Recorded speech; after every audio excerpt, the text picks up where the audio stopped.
Hello everyone. As in our part 1 and part 2 of chapter 4, we discussed the Harappan culture, its social, economic, and religious life. And now, in today's lecture, we have to discuss the causes of disappearance of Harappan culture and its political life. We did the social life,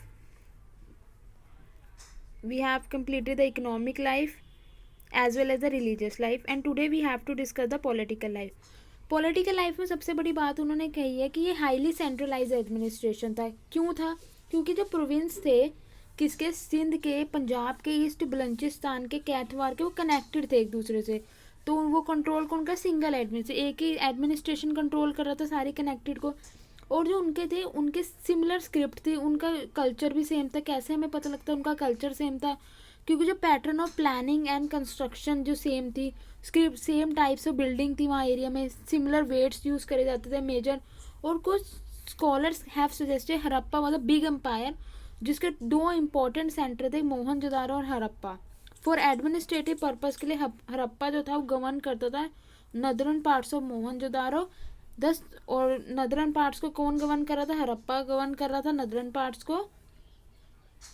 part को हड़प्पा कर रहा था और southern part को कौन कर रहा था? मोहनजोदारो. ठीक. अब है इनकी लोकल सेल्फ गवर्नमेंट थी, क्योंकि जैसे टाउन प्लानिंग थी उनकी through out the sphere of Harappan culture के, एंड एम्यूनिटीज जो लोगों को फैसिलिटी प्रोवाइड करी जाती थी, वहाँ प्रिज्यूम करा जाता है कि यहाँ लोकल सेल्फ गवर्नमेंट थी जो सिमिलर है म्यूनिसिपल एरिया जैसे हमारी गवर्नमेंट होती है म्यूनिसिपल एडमिनिस्ट्रेशन की. Public welfare and efficient administration को बढ़ावा देते थे. Whatever might have been term of government जितने मर्जी साल की हो, उनका ऑलमोस्ट कंसर्न क्या होता था कि एडमिनिस्ट्रेशन वो क्या हो, एफिशिएंटली हो, लोगों के वेलफेयर के लिए एडमिनिस्ट्रेशन करते थे. और जो जैसे कि वहाँ की हाइजीन का ध्यान रखा जाता था सब कुछ. तो general welfare of the people is as testified to elaborate the infrastructure जैसा बना रखा था, मेंटेनेंस कर रखी थी सिटी की. वो किसके लिए कैसी थी? Public welfare and efficient administration के बढ़ावा देती है. उनका source of income, main source of income का लैंड रेवेन्यू से जनरेट होता था. फॉर द ग्रेटर ग्रैंडरीज डिस्कवर होती है हमारे पास हड़प्पा और मोहनजोदारो में. वहाँ इन्फर्ड हमारे को वहाँ से ये पता लगता है जो मेन सोर्स का स्टेट का इनकम का वो लैंड रेवेन्यू रहा होगा, which was collected in kind में होता था एंड स्टोर इन द ग्रैंडरीज में स्टोर कर. But nothing is known about the exact share of the state. Share नहीं पता हमें एग्जैक्ट कितना शेयर मिलता था. और काइंड में कलेक्टेड होता था, सबसे बड़ी ये मान बात है. नॉट इन कैश, हमें वहाँ कुछ कैश वैश तो पता नहीं लगा क्या सिस्टम था, काइंड में होता था. वो लैंड रेवेन्यू मेन सोर्स था. वेपन्स वॉर के लिए क्या क्या यूज़ करते थे हमने डिस्कवर करा, वो कैथोलिक एज थी तो वहाँ कॉपर वगैरह यूज़ करते थे, ब्रॉन्ज. तो क्या क्या वेपन्स ऑफ वार के हैं? एक्सिस मिले हैं, ड्रैगर्स मिले हैं हमारे को, बोज मिले हैं, एरोज मिले हैं, maces slings perhaps, and swords were generally made of copper and bronze. और जो वो बोलते हैं जो ड्रैगर्स और नाइफ थे वो क्या थे? Generally long and leaf shape के होते थे. Some with a single edge and others with two. जो तलवारें भी थी और कंसीडरेबली थिकर थी in middle but have blunt points थे, उनके ब्लंट थे. Shields were probably use for defensive purposes. ये सारे वेपन्स की बात करिए. अब जो मेन क्वेश्चन है, give the causes of disappearance of Harappan का, कि कैसे हड़प्पन कल्चर है वो डिसअपियर हुआ है, क्या कारण थे उसके डिसअपियर होने के. जो है अभी हमें कहते हैं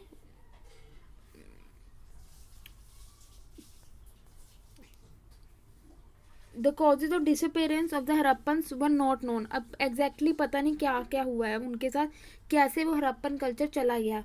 स्कॉलर्स है प्रोफाउंडेड वेरियस व्यूज देते हैं स्कॉलर्स कि क्या हुआ था. जो पिगट और व्हीलर्स कहते हैं excessive consumption of wood resulting deforestation आ गया वहाँ. डिफॉरेस्टेशन, पेड़ पौधे नहीं रहे, फॉरेस्ट खत्म हो गया of the Harappan land. Deforestation से इनएडिक्वेट रेनफॉल हुई तो सूखा पड़ा तो वो खत्म हो गया. मतलब डिफरेंट स्कॉलर्स बताते हैं डिफरेंट रीज़न. जॉन मार्शल बोल रहे हैं कि वहाँ क्लाइमेट चेंज से वो ख़त्म हो गया वहाँ का सारा सिविलाइजेशन. अब हम डिस्कस करते हैं डिसअपियरेंस के क्या कारण थे उनके.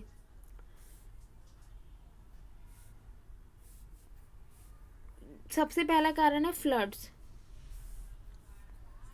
The vagaries of the Indus वो largely responsible destruction of the. वो कई लोग क्या कह रहे हैं कि पहला कारण क्या है? फ्लड आ गई वहाँ, बाढ़ से ख़त्म हो गया हड़प्पन कल्चर. कई लोग कह रहे हैं कि जैसे डिफोरेस्टेशन हुआ तो लैक ऑफ रेनफॉल नहीं हुई तो उससे ख़त्म हो गया। कुछ कहते हैं कि अर्थक्वेक आया वहाँ, अर्थक्वेक ने सारा डिस्ट्रॉय कर दी सिटी को और वहाँ लोग दब के मर गए। एपिडेमिक कहते हैं जैसे कि वहाँ कोलेरा फैल जाता है, हैजे की बीमारी फैल गई, प्लैग हो गया, स्मॉल पॉक्स हो गया, माइट हैव स्प्रेड विच को डिस्ट्रक्शन, जैसे अभी कोरोना जैसे चल रहा है ये भी एपिडेमिक है। तो कह रहे हैं ऐसी महामारियां हुई हैं वहाँ, हुई थी, जैसे स्मॉल पॉक्स कह रहे हैं, प्लैग कह रहे हैं, क्लोरा कह रहे हैं। तो इनकी वजह से भी हो सकता है कि वो चले गए, पर एग्जैक्ट रीज़न किसी को नहीं पता है। वो कहते हैं कि जो इंडस रिवर के पास ही हड़प्पन कल्चर सिविलाइजेशन सबसे पहले सेटअप हुई थी, अगर उसने अपना रूट चेंज कर लिया होगा। देखो वो क्या कह रहे हैं, change in the course of river Indus might have washed away large areas को change, thus leading to destruction of the civilization, इससे सिविलाइजेशन ख़त्म होगी। कोई कहते हैं यहाँ की क्लाइमेट चेंज हुआ, कोई कहते हैं कि क्लाइमेट चेंज होता है, कि क्लाइमेट चेंज के कारण वो वहाँ के लोग शिफ्ट हो गए और दूसरी माइग्रेट हो गए दूसरी प्रॉस्परस एरियाज में जहाँ सेफ था इन्वायरमेंट। वो राइज ग्राउंड लेवल, पानी का ग्राउंड लेवल बढ़ गया, लाइकली जोग्राफिकल चेंज हुआ, some parts of Harappan culture might have risen up हो जाता है एंड दे गॉट डिटैच हो जाते हैं फ्रॉम इंडस रिवर से अलग हो जाते हैं। दीज प्लेसेस बिकम, कि उनके पास कोई रिवर नहीं होती है, रेन वाटर रिवर वाटर नहीं होता, ग्रोथ ऑफ सिविलाइजेशन इम्पॉसिबल है विदाउट वाटर। उसे मतलब कि कह रहे पानी ही नहीं था इसलिए सिविलाइजेशन ख़त्म हो गई। दूसरा कारण ये बता रहे हैं कि डिफोरेस्टेशन है, कि वुड ज़्यादा वो यूज़ कर रहे थे, कैटल ग्रेजिंग कर रहे थे तो फॉरेस्ट ख़त्म हो गए, जिसकी वजह से रेन नहीं हुई और सारा वो डेजर्ट एरिया बन गया, लैंड बैरन होगी, कोई इनफर्टाइल होगी लैंड, तो उन्हें माइग्रेट हो गए दूसरी जगह जाना पड़ा। कह रहे डिफोरेस्टेशन कारण है। वो कह रहे हैं आर्यन आ गए थे, आर्यन इन्वेजन्स भी हो रहे थे। It is not also possible that the inroads of the Aryans brought about the end of the flourishing civilisation.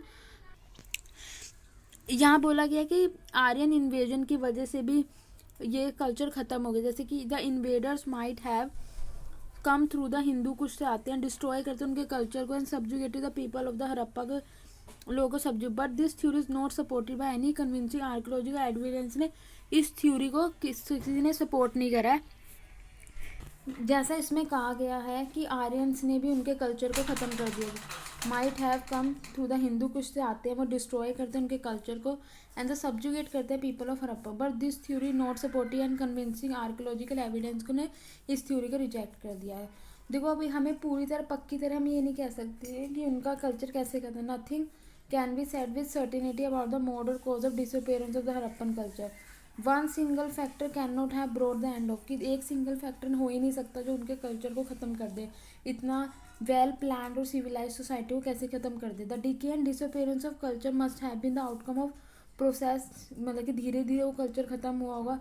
Nature and man must have combined to cause this complete annihilation. Natural calamity such a prolonged and widespread flood, ज़्यादा मतलब कि ये नहीं कि अचानक से एक flood आती है और पूरा कल्चर खत्म हो जाए, प्रोलॉन्ग बहुत लंबे टाइम से आ रखी होगी।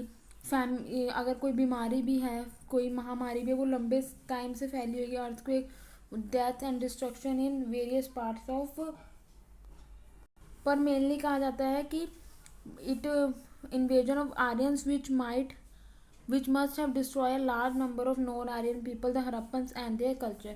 पर हमें पूरा एविडेंस नहीं मतलब पता लगता है कि क्या मेन रीज़न था। पहला कहा कि फ्लड्स हो सकती है, दूसरा कहा कि रेनफॉल नहीं आई क्यों डिफॉरेस्टेशन की वजह से, तीसरा कहा कि अर्थक्वेक आ गया होगा, चौथा कहा कि कोई बीमारी फैल गई होगी उस एरिया में, पांचवा कहा कि उनका रिवर ने चेंज किया तो वो माइग्रेट हो गए होंगे, फिर कहा क्लाइमेट चेंज भी आ सकता है, फिर उन्होंने कहा ग्राउंड लेवल बढ़ गया तो वहाँ से जोग्राफिकल चेंज है, फिर का डिफॉरेस्टेशन, आर्यन इन्वेजन। पर किसी ने एग्जैक्ट रीज़न नहीं बताया कि हड़प्पन कल्चर क्यों ख़त्म हुआ है। Thank you very much. ये वाला क्वेश्चन है ये हमारे सिलेबस में नहीं है, यहीं तक था। अब हमने चैप्टर 4 अपना कंप्लीट कर दिया है। थैंक